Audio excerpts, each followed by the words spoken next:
Hi, and welcome to C Programming for Arduino, a step-by-step guide.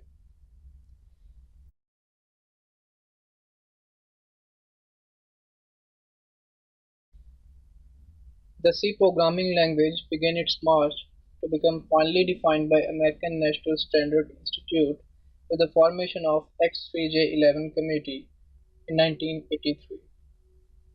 The committee's work was completed and standard passed in 1989.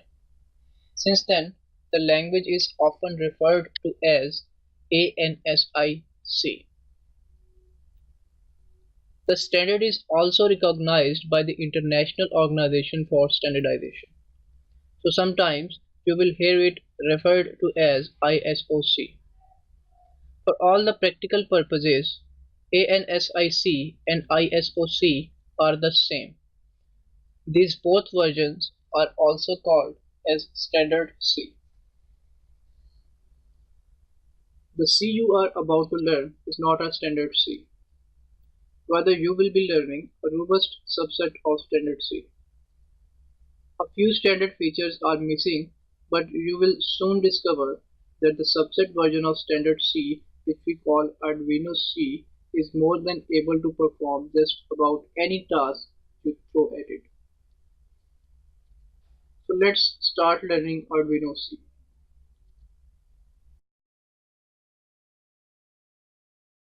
All programming languages have four basic building blocks: expressions, statements, statement blocks, and function blocks.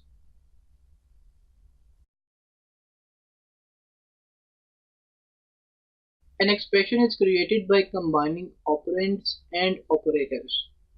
What is operand? Operand is simply a piece of data that is acted on by an operator. And what is operator? Operator is often a mathematical or logical action that is performed on one or more operands. Examples of expression are a plus b, m minus 3000, g less than b. This expression is addition expression, in which operands a and b are added together using an arithmetic operator. This is subtraction expression, in which two operands m and 3000 are subtracted using this arithmetic operator. This is relational expression, in which operand g is compared to operand d to determine whether g is less than d using this relational operator.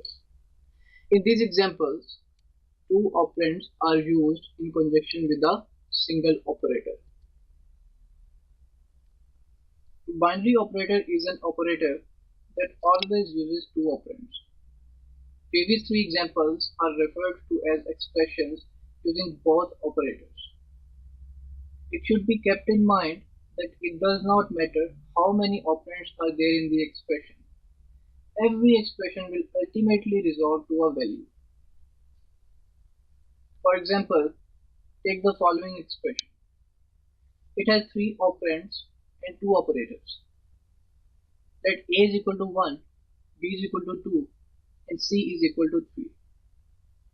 As I have said earlier that all expressions resolve to a value, we can start resolving this expression by solving the first expression a plus b. So expression is simplified to 1 plus 2 plus 3. Because the first expression is now pure numbers, you can resolve the first expression to the value of 3. You can then resolve the complete expression to 3 plus c. Note what happened here. You took a complex expression with two operators and three operands and resolved one of the expressions to 3. However, in the process, you reduce the complex expression into a single expression.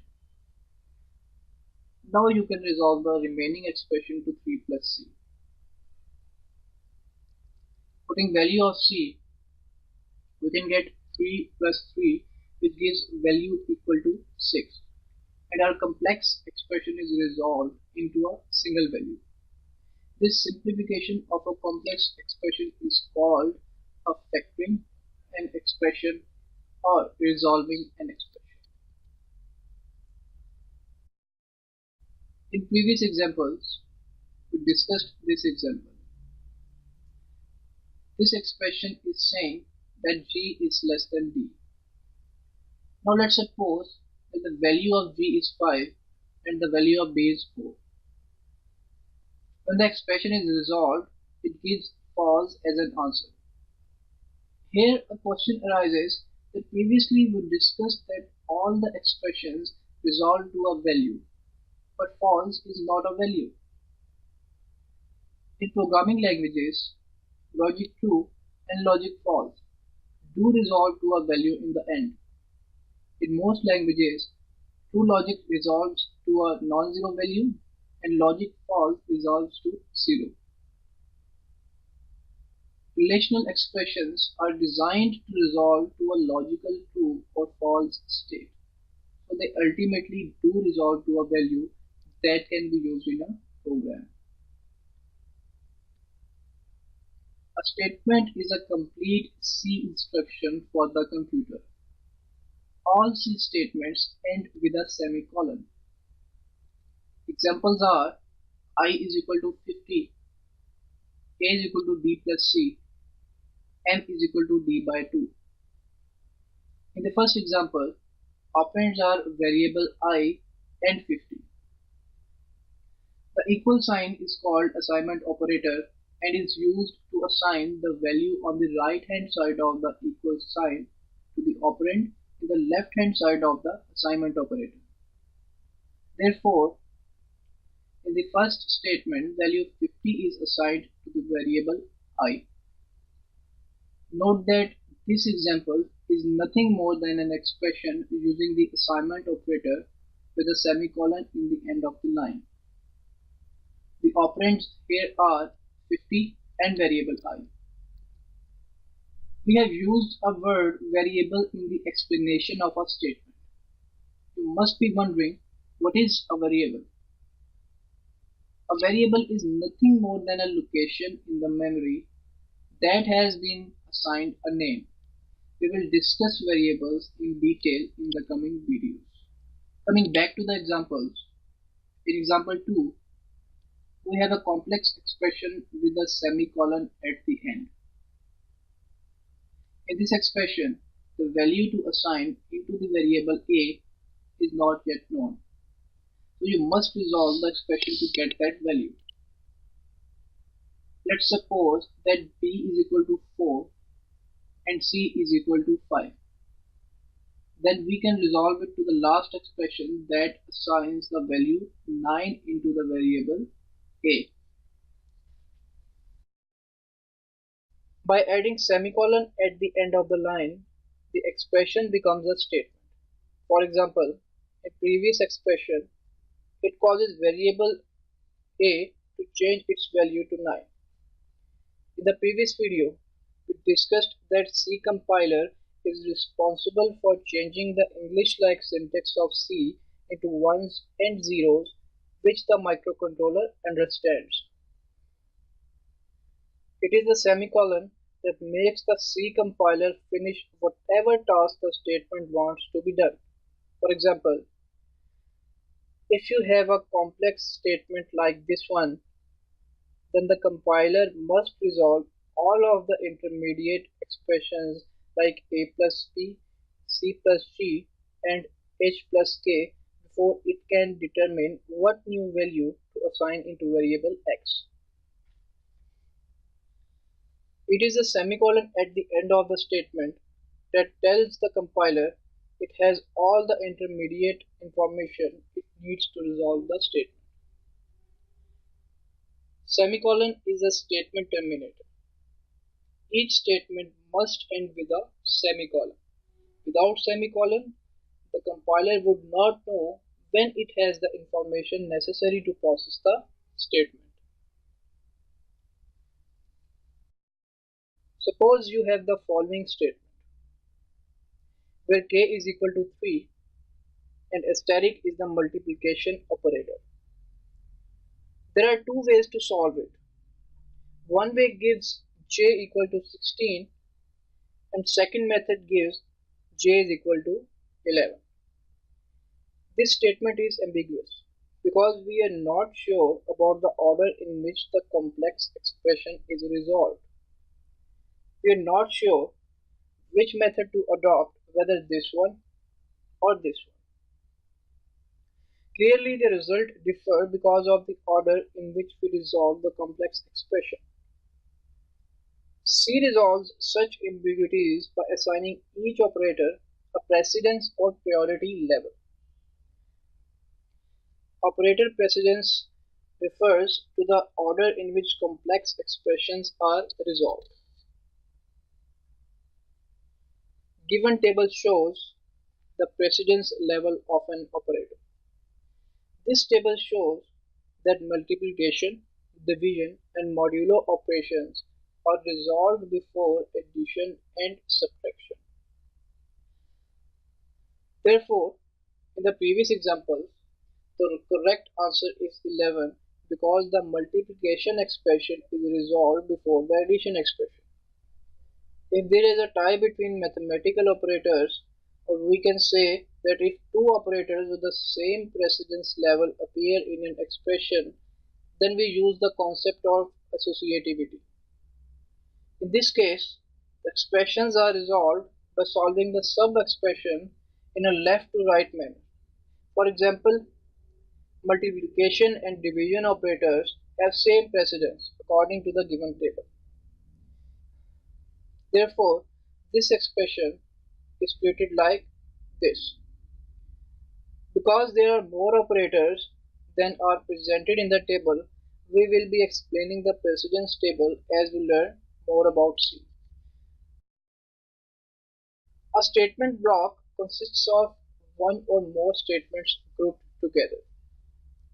So they are viewed by the compiler as though they are a single statement.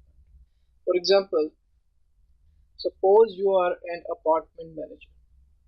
If there is 4 or more inches of snow on the ground, then you need to shovel the sidewalk.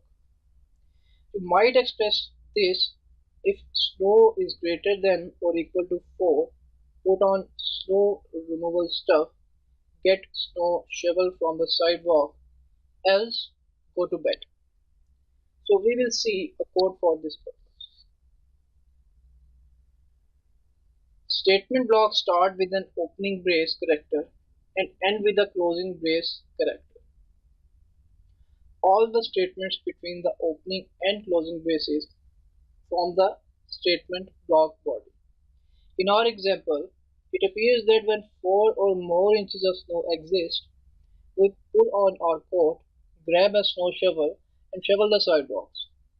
If there is less than 4 inches of snow, a different statement block is executed, according to which we go back to the bed. You can place any type of statement you wish within the statement block. We will discuss lots of examples of statement block in the coming videos. For now, just think of a statement block as being defined by opening and closing braces.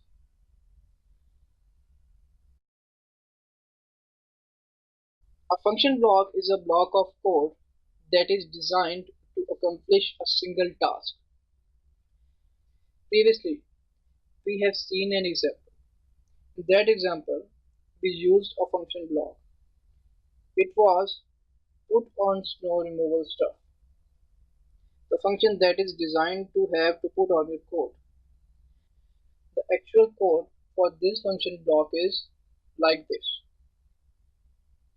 In this example, function block also starts with an opening brace and ends with an ending brace. Let's see an example. Functions are usually written to create, let's say, black boxes, in which the details of how we are doing something are buried in the function. For example, you might be thinking of writing the code to control a robot that will require sensors to sense whatever lies ahead. You might write run function that turns your robot 90 degrees to the right. Now the function block for this task will contain the details of how it will be done. The details probably involves turning one of the wheels, perhaps applying a greater voltages to a stepper motor to cause the front two wheels to turn to the right. You have created the function block containing the above details. Now whenever you want to turn it right in the code, you do not need to write the whole code for turning right. You just need to call this function block at that instant in the code. Now suppose that you have completed your code and your robot is working, but you change your mind at later time and you decide to change your robot from 4 wheels to 3 wheels.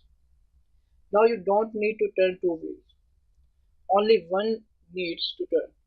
It means that you cannot use code which was made for 4 wheel robot. So for this purpose, you need to change the code written in the function block, and you just need to make the change in one place, that is the function block. There will be no need to do this in a whole bunch of places where a right turn might be needed. By writing a turn right function, you can avoid duplicating all of the statements that are in the turn right function each time a turn right is called for in the program.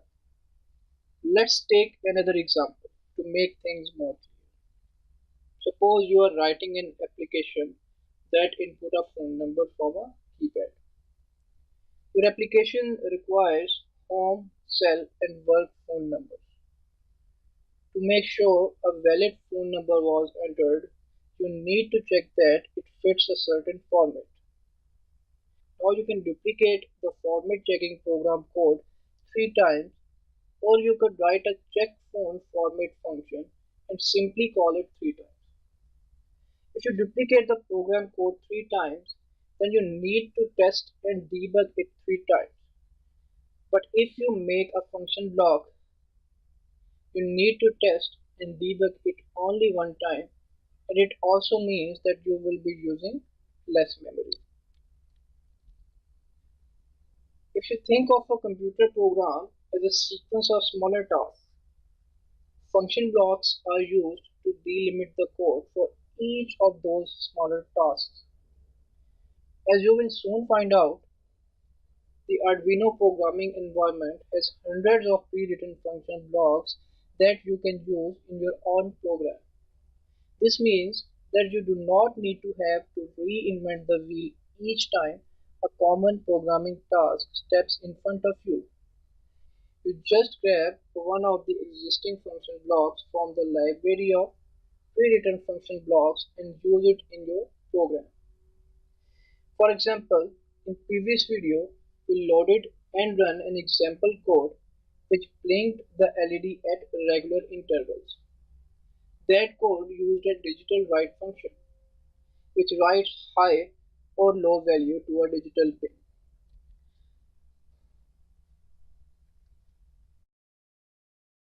Every program you can think of is built from 4 basic parts discussed previously. The rest of this course is nothing more than showing you how to use these simple parts in an effective way to solve a particular programming problem. But there is a problem. There are infinite number of ways to combine these elements or building blocks into a computer program, and some will work and others won't. In fact, even if you get your program to work, does not mean there is not a different or better way to accomplish the same task. For example, you want to sort a group of numbers into a list.